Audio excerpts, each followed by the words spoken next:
Hello, and welcome to Around the Political World with John Rothman. I am your host, John Rothman. If you're a fan of the show, make sure to hit the follow button on the top right of Apple Podcasts, Spotify, or wherever you are listening at this very moment. When you hit follow, leave a review or share an episode with a friend.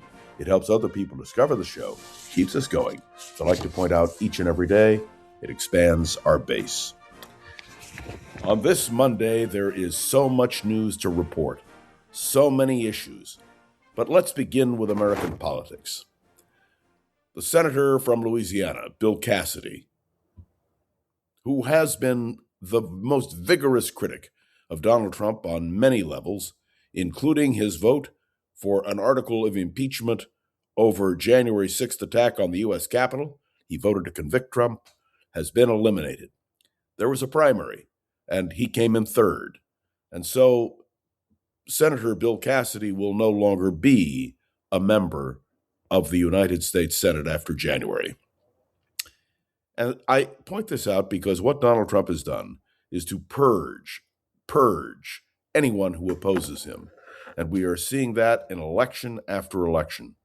It should be of profound concern because Cassidy, though a conservative, someone with whom I disagreed on many issues, when it came to the issue of the insurrection on January 6th, voted to remove Donald Trump from office. Well, we now know that Donald Trump is doing precisely what he said he would do. He is going after anyone who opposes him, and we'll see that again tomorrow when we have an opportunity to see a race in which Donald Trump wants a member of the House eliminated. We'll see what happens. But there's more. We should know that in a state which is a clear Republican state, a state like Kansas, Donald Trump has now moved to run millions of voter registrations through government databases to determine the eligibility of a person to vote. This is a stunning development. Right out of Kansas, Topeka, Kansas, a Republican stronghold. And the question becomes, and it's an important question, what does it mean when we have a situation where people's eligibility to vote is being challenged? And that's not just happening in Kansas. It's happening across the country. And must I speak again of the Trump Republican efforts to purge African Americans? It is remarkable that in most of the states of the former Southern Confederacy, there is now an attempt to remove African Americans from the voter rolls. I must tell you that this is a deeply disturbing blow to American democracy, and all of us should be deeply concerned about what's happening. And there is yet another domestic matter which I want to refer to. Thousands of people streamed into the National Mall in Washington for a day-long prayer rally. The event, Sunday, has been hailed as a rededication of our country as one nation under God. President Donald Trump delivered a message. Vice President Vance made a declaration in favor of this event, and so, my friends, did the Speaker of the House, Speaker Johnson. Let me be clear. The event was organized by public-private partnership backed by the White House. I want there to be no ambiguity in this. The United States is not a Christian nation. And when we are told by some in the administration that the wall of separation between church and state isn't real, well, that, my friends, should disturb every American of every faith. I point this out because domestically, we have genuine concerns about what's happening in the United States of America. And then there is foreign policy. The President of the United States said today that the clock is ticking on Iran. We don't know the content of what Iran has sent to the administration, but we know that there are additional talking points. Donald Trump is making clear, And there will be meetings over the next day or so, we are told, by national security authorities to talk about whether or not we should renew military action against Iran. This, my friends, is something which should be debated in Congress, should be debated by the American people. But of course, as I have pointed out in previous podcasts, the President of the United States is a king in foreign policy, and this decision will be made by Donald Trump. And yet another incident this week which hit the United Arab Emirates. A drone, and one can only presume that the drone was from Iran. A drone was sent to hit a nuclear power plant. It happened just yesterday. Authorities are calling it unprovoked terrorist attack. Now, no one was blamed, but it highlighted the risk of renewed war as the United States and Iran signaled they were ready to fight again.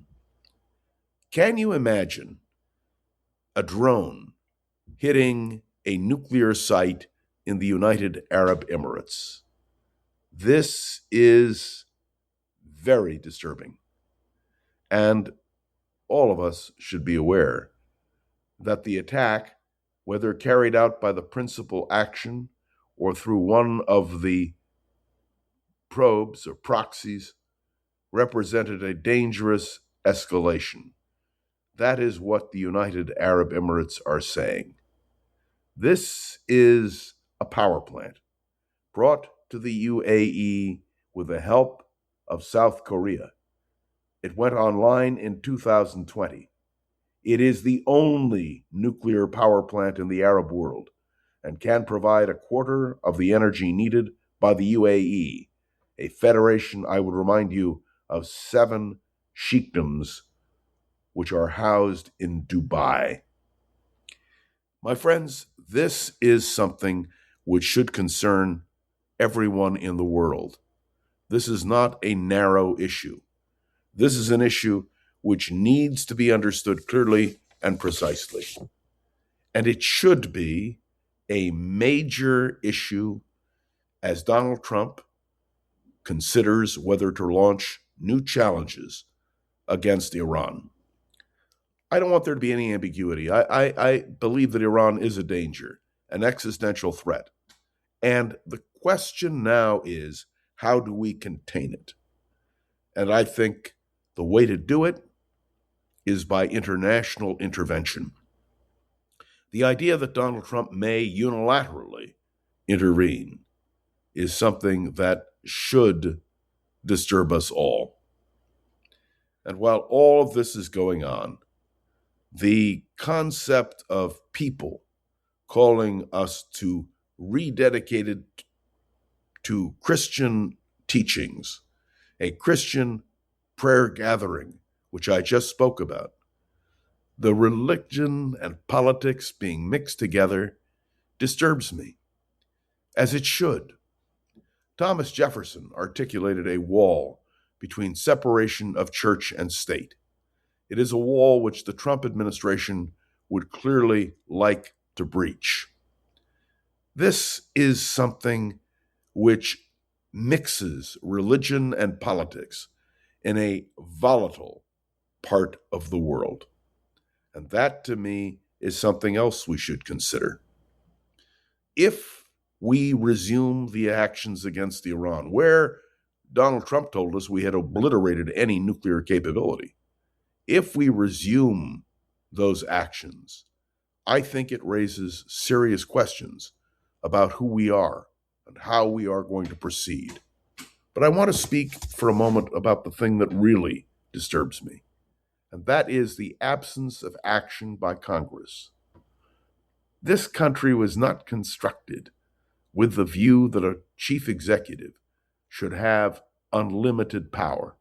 Indeed, when you take a look at the debates which took place in the Continental Congress and in the Congress itself, if you read the Federalist Papers, you understand that the whole goal of the creation of this delicate system was that there would be a point a counterpoint, and a balance. That unitary rule by a president was ruled out. Indeed, the whole idea of a president instead of a king was designed so that we could all have a voice. Now, I understand, and I don't want to make any ambiguity about it, that the President of the United States does have ultimate authority. That's the way we have set things up.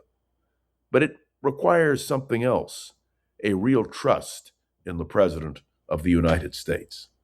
Now, there is something else which we need to address. And that happened just yesterday, where the President of the United States affirmed that his concern was not with the economic prosperity of the United States, but rather was stopping Iran from having a nuclear capability. I agree with the President that a nuclear capability by Iran is out of the question.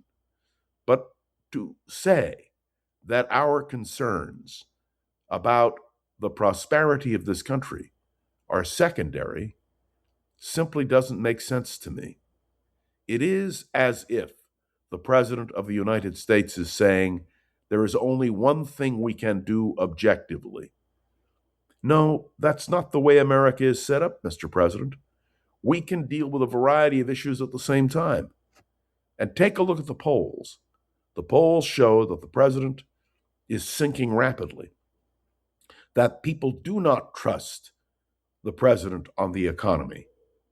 And that, by the way, will affect Republicans as the midterm election in November approaches.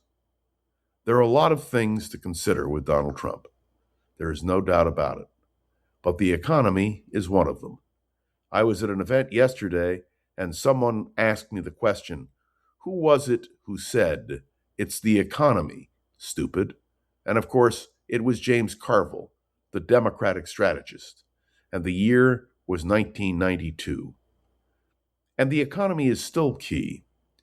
With gasoline at over $4.51 a gallon, with an increased concern about prices in the supermarkets, with increased concern about the accessibility of various products which go through the Strait of Hormuz, this is something that needs to be addressed. Now, I said a few minutes ago that it was announced that Donald Trump is going to get together with his advisors, and they are going to decide soon what the direction must be. Well, the only observation I can make about this is that we are on very shaky ground. And the question is, do you trust Donald Trump? Do you trust the judgment of Donald Trump? I was with this group yesterday of people, many of whom disagree with Donald Trump on many issues, but who say we have to follow his lead when it comes to foreign policy. I don't think that's necessarily true. I think there should be a vigorous debate in the Republican Party and in the Congress over these questions. There is no doubt that Donald Trump will do what he wants.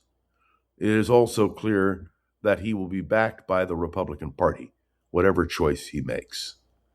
The question of what Republicans will do in November and whether Donald Trump and the Republicans can hold the House and the Senate will be critical. If Donald Trump loses for the Republicans the House of Representatives, he's got a problem. And if the Democrats should take control of the Senate, which seems less likely, it will affect the future of the United States Supreme Court. I want to conclude this morning by pointing out that the Supreme Court term is about to end. There will be a number of major decisions which will be rendered. One of them is the question of birthright citizenship. We will discuss it, debate it, and inform you about what the Supreme Court does in the days ahead. But these are all issues which need to be addressed by the American people, and it's going to be an interesting few weeks. Thanks for tuning into another episode of Around the Political World with John Rothman. I'd love to hear your thoughts on today's episode. You can write a review on Apple Podcasts, drop a comment on YouTube or Spotify, and click any of the links in the show notes to connect with me on social media. Remember to share this episode with a friend or colleague so we can continue to grow and expand, which is, of course, our goal. The Shift Show has been getting so much positive attention that we now have advertising support. This will help us to create more opportunities for Around the Political World with John Rothman. And that makes us very happy. I want to say a big thank you to Gogo Zoger, the wonderful producer of this program. Remember, you can submit your questions for next Friday to Gogo even now, because we're looking forward to that interaction. Gogo, thanks so much. I am John Rothman. I'll be back tomorrow with more of Around the Political World with John Rothman. See you then. If you like the show, please take a moment to rate, review, and subscribe. It really does help the show to grow. Thank you for listening.